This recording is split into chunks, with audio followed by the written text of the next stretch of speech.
Welcome back, ladies and gentlemen. Thank you so much for taking the time to stop by and talk about GameStop with me. We gave some entries this morning on our third buy-in. Now, this is something I've talked about for the last couple of weeks, right? How I like to do 3, maybe 4 potential buy-ins in a pre-earnings run-up, and this is what the Discord's been dedicated to for years. Ton of receipts if you scroll up. Anyways, this morning picked up some 23s for the 12th at 99 cents, and those are up 23% to finish off the day. They're up like 35% at one point throughout the day. Furthermore, you got a profit for this. Yeah, plus 30%, start scaling out, right? So if you are in those with me today in the Discord, you know what to do, right? The rest of the positions are really nice. Our second buy-in's up about 100%, and our first one, which did go red quite a bit, still showing really nice gains. And IV's really not clicked up that much. Midday, we're at 60.1, finishing the day 60.6, right? So a lot of room for improvement here as we can jump over to our earnings. We're going to go to IV Crush and implied move. We're going to scroll down. Average 30-day implied volatility 1 day before earnings, 115. Well, that's certainly not 60, right? So a lot of room for improvements in that realm for implied volatility, right? Technically speaking, we had a really good day, right? We finished the day, well, all things perfectly balanced, I guess, right where we started. But at one point, we were basically trying to reclaim my average and our bottom trend line, which, what an absolute discount this has been for anyone taking advantage of it. And that's one thing that is really special about GameStop is when you are given the dips, you have the confidence to load in on those dips because of, the specifics of the whole. And, it's a lot to go. Basically, Ryan Cohen, right? His commitment to GameStop's future allows you to have conviction to load in those dips, simply enough stated. So GameStop's been on an absolute tear for 8 days now? If we go to the 1 day. So all things must end, right? Not everything goes forever. 1, 2, 3, 4, 5, 6, 7 green days. Tomorrow could potentially be number 8.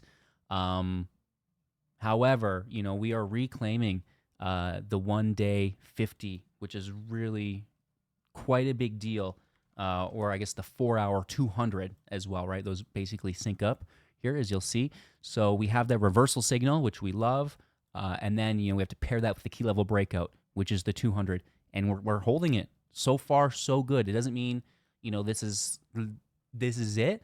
But as far as further expansion, it looks good, right? We could have a bit of a retracement here, but as far as I'm concerned, the gap has been filled off of that start of week or post Thanksgiving. I think it was Friday morning that we gapped up, right, last week. So it looks good, right? The 1 day still has a lot of work to do, though, right? We haven't even set a reversal signal. So in order to set the signal, we need the price to remain where it's at, right? Above the 50 on the 1 day, this dark blue line, right?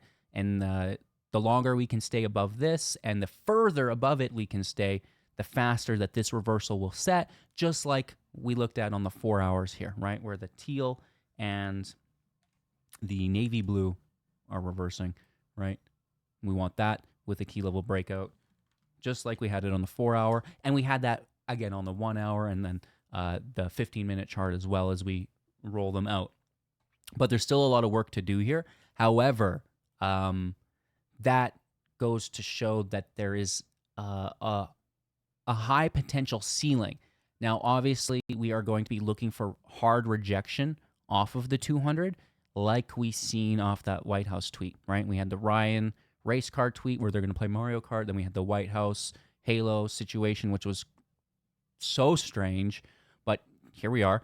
Hard rejection off the 200, which it's going to be the same thing again. You're not going to break through it the first time.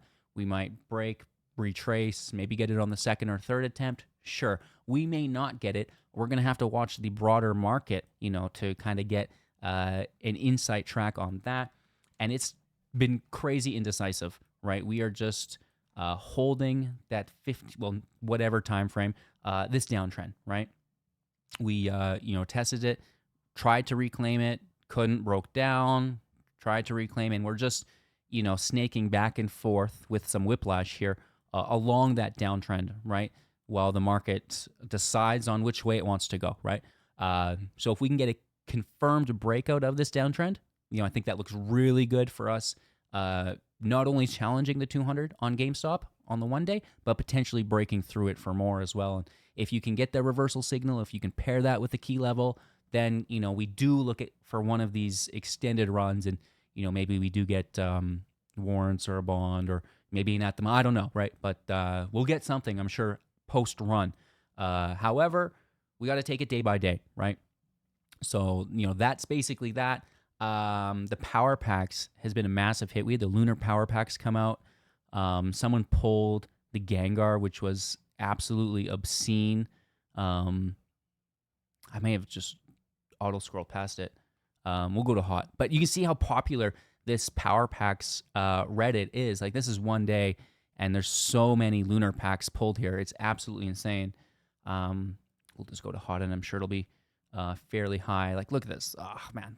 13K off a $2,500 pack. Now, that is impressive. 5K off a $2,500 pack, and then here's the other side of that coin, of course, right? 15, right? But we appreciate your donation, and that's just how the math works. It's no different than a slot machine. They're not giving away free money indefinitely. It definitely is converting for them, right? However, it's enough to bait people in, and I appreciate that. I'm super tempted. It's a good thing I'm a Canadian and I'm locked out, because I would have myself a bit of a collection. 20 lunar packs opened, was down 4K, now up 6. Was up 4K, now down 6K, right? And that's the casino, baby. That's how they work, right? The longer you hang out, they're gonna get you, and it is what it is. So, GameStop doing their thing. Here's the Gengar.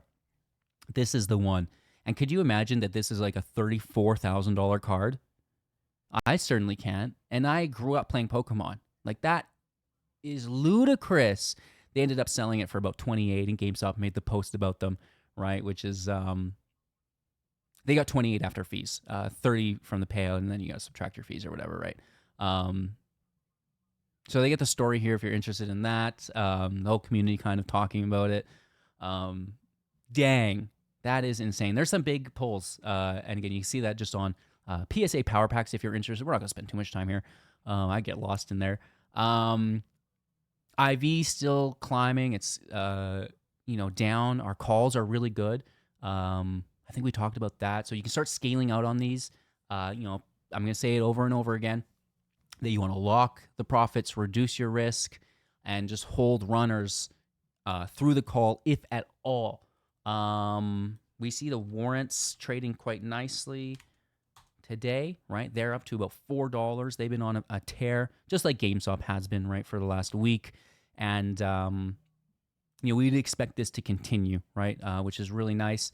This is all-time high on TradingView. On my personal broker, I've got 590 or something as an all-time high. So there was a lot of volatility on that opening day, and the data came available at different times, right? So just know that this, I don't think, is all-time high, and there were trades taking place at a higher level, right? It was like 590 or something. So we have some room, again, to improve on this as well, right? Let's get these up to $6 plus, preferably $10 plus, but who knows where they go? I don't want to say. If the market can hold, right, like we showed, then I think that there's room for continuation. But other than that, we're just taking it day by day. Utilization is down a little bit, which is a good sign. Aside from that, Supersonk, I'm sure, has plenty to say. Maybe go through it really quick. We're doing the GameStop live streams 12 till 4, right? Overnight repo flashing, we're going to check those. Overnight repo up, market confidence down is kind of what that equals, right? So if that is increasing, then maybe the market does break down from this downtrend that we're currently hugging, and that could be bad for GameStop. And now if the market breaks down, you cut these. You don't need to hold these until the day before earnings and hold lottos. That's just if everything goes well. We need to still base all of this off our technicals, right? We had the entries that way. The exits will be that way as well, right? So if the market breaks down, just close out your trades. You are already a winner, that's fine. We're going to come back and do it again and again and again, right? That's no problem. The important part is that you walk away with gains, right? Break even is even, in my opinion, not good enough. Definitely no losers, but make sure you've got gains, right? So it's a good time to scale out, right? Reduce your risk. Maybe you want to leave 20%. That's fine. 50% or something, because you still have like a week left. I get it. But if the market breaks down, you gotta call it and just wrap it up, right? Of course, we'll be here every day walking you guys through that, and we're in the Discord in real time. If you can't wait for the recaps, trying to help anyone out throughout the process, and again on YouTube for that live stream if you wanted to stop by. That's all I've really got for you guys today. Not a lot, but enough. And I hope you've been enjoying the channel. Leave a like, drop comment, and subscribe, of course, if you haven't already. And I will see you soon in the next